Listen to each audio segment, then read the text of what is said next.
자, 이번에는 식품위생이란 무엇인지 알아보도록 하겠습니다. 이런 단어의 정의가 뭐 그렇게 중요할까 그렇게 생각할지도 모르겠는데 실제 용어의 정의를 넘고 본론을 넘어가기에는 우리가 용어의 정의를 잘 모르는 상태에서 본론으로 들어가게 되면 끝까지 정의가 수없이 수정을 머릿속에서 반복을 하기 때문인데요. 우리가 깨끗하게 우리의 생명을 위협하지 않는 건전한 식품을 먹어야 하는 이유는 설명을 굳이 안 해도 되겠죠. 세계보건기구 WHO World Health Organization이라고 하는데요. 세계보건기구는 유엔의 전문기구죠. 2020년까지 194개 회원국이 가맹이 되어 있습니다. 이 기구의 목적은 세계 인류가 가능한 한 최고의 건강 수준에 도달하기 위해서 각국이 보건시설을 강화하기 위해서 정부에 도움을 주거나 기술적, 행정상, 통계적 서비스도 제공하고 국제적인 기준을 설립하기도 합니다. 1948년에 설립되었네요. 그리고 스위스 제네바에 본부가 있습니다.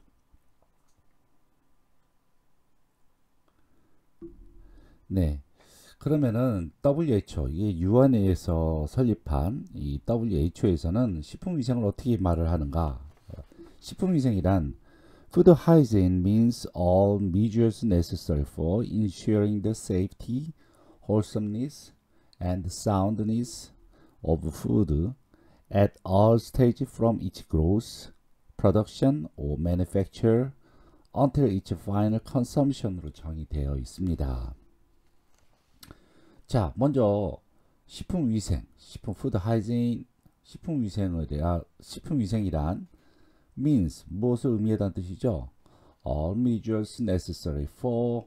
자, 그럼 모든 것을 하는 그런 기준들이라든지 어떤 것을 하는데 기준, 어떤 것이 필요한데 기준이냐?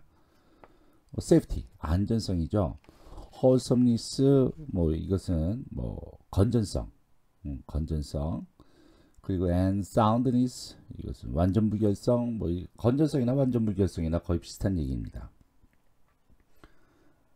무엇에? 안전성, 건전성, 그리고 soundness, 무엇에? 네, food입니다. food.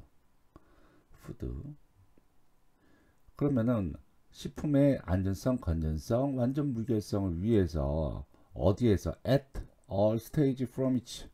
자, 모든 스테이지, 그러니까 모든 단계, 어디에서부터? from each growth. 네, 재배부터 production or manufacture, 제조, 가공, 어디까지? from until its final consumption. 네, 소비까지. 그렇다 그러면은 식품의 재배, 생산, 제조로부터 최종적으로 인간에게 섭취되기까지의 모든 단계에 걸친 식품의 안전성, 건전성, 완전 무결성을 확보하기 위한 모든 필요한 수단을 그렇게 정의를 하고 있죠. 우리나라에서도 식품위생법에서 정의하고 있습니다. 2조 11항에서 식품 첨가물, 기구 또는 용기 포장을 대상으로 하는 모든 음식에 관한 위생을 말한다. 여기 주어가 빠졌네요. 뭘까요? 식품위생이죠. 식품위생이란 식품 첨가물, 기구 또는 용기 포장을 대상으로 하는 모든 음식물에 관한 위생이다. 네, 이것입니다. 자, 그러면은 WHO의 정의와 우리의 정의를 한번 비교해 볼까요? 그러면은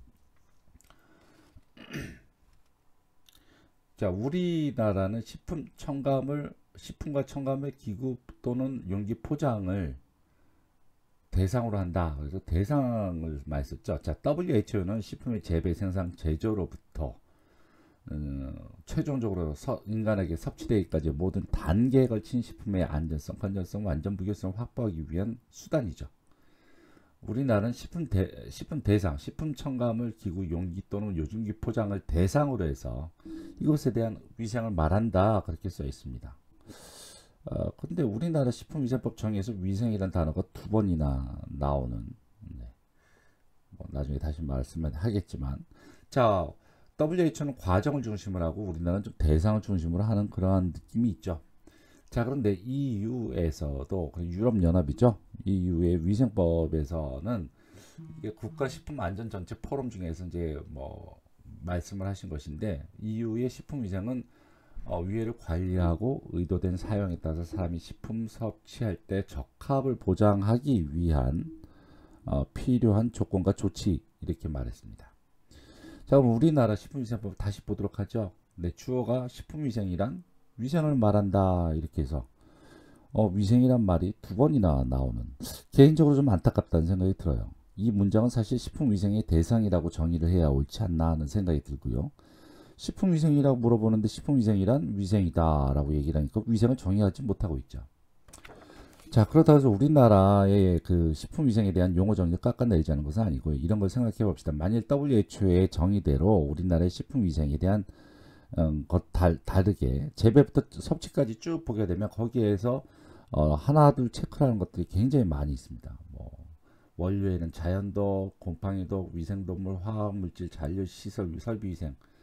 그래서 각각의 항목에 굉장히 많은 양의 그 위의 요소가 자리 잡고 있기 때문에 이 부분들을 모두 다 커버를 하지 않으면 안 됩니다. 요인이 너무나 많기 때문에 법적 근거의 적용이 이 하나의 법률 안에서 너무 커지게 됩니다.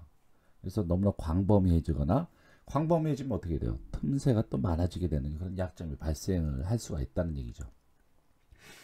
그래서 각각의 법률에 대한 정의에 대해서 뭐 왈가불가하기는 좀 그렇고 나름대로 사정이 다 있는 것이고 장점이 있고 단점이 있다는 얘기죠. 그래서 자, 의약품을 제한, 식품 첨가물 뭐 이런 것이 이제 우리의 그 제외한 음식물, 첨가물, 기구, 용기와 포장들이 식품의 안전성, 건전성 그리고 완전 무결성 확보하기 위해서 식품을 섭취할 때 적합을 보장할 수 있도록 필요한 조건과 조치를 하도록 하는 것. 이것은 WHO와 우리나라와 EU의 것을 한번 본 겁니다. 이런 것들을 공부하는 것이 이제 식품위생학이라고 할 수가 있겠죠. 그래서 그러면 이제 식품위생학에서 무엇을 배우는가라는 것을 살펴보면은 식품의 안전성, 건전성, 완전 무결성 확보하기 위한 관리 조치들도 중요하겠지만 그보다 선행적으로 식품의 안전성, 건전성, 완전 무결성을 해치는 것들이 무엇인가, 즉 위의 요인을 배우는 것이 더 중요하죠. 그래서 이러한 부분들이 더 비중이 크고요.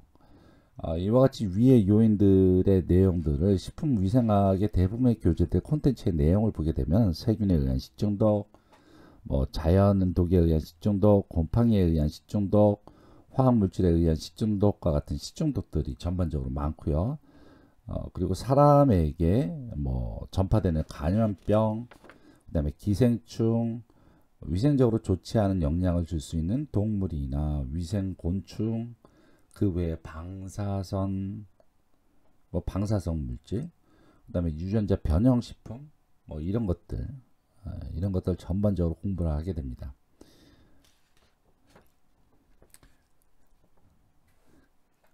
뭐 기생충,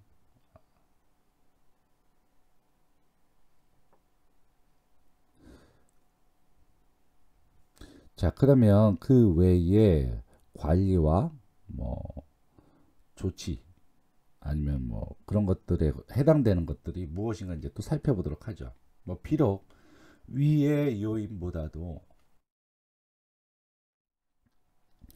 그 비중은 적지만요. 여기에 해당되는 것들이 이제 해썹, 식품 제조의 가공 시설 위생 뭐 이런 것들이 있는데 HACCP 이것은 위의 요소 중점 관리 제도라고 얘기를 합니다. 그리고 발음할 때는 해썹 그렇게 얘기하시면 됩니다. 해썹. 그 다음에 뭐 식품의 가공 시설 위생이라든지 뭐 설립이의 조건이라든지 뭐 여기에 보면 급식 시설도 여기에 해당되고요. 급식 시설의 위생 정도도 여기에 들어가고 뭐 작업자의 위생, 작업실의 위생 뭐 이런 것들이 이제 관리와 조치 이 부분에 들어가고 여기에 이제 더해서 첨가물이 이제 첨가됩니다. 말이 이상하네요. 첨가물에 첨가됩니다. 자, 이와 같이 식품위생의 용어적 정리와 범위를 이해를 하셨겠고요. 그리고 식품위생학에서 무엇을 배우는가 이런 내용에 대해서 간단하게 정리를 해봤습니다.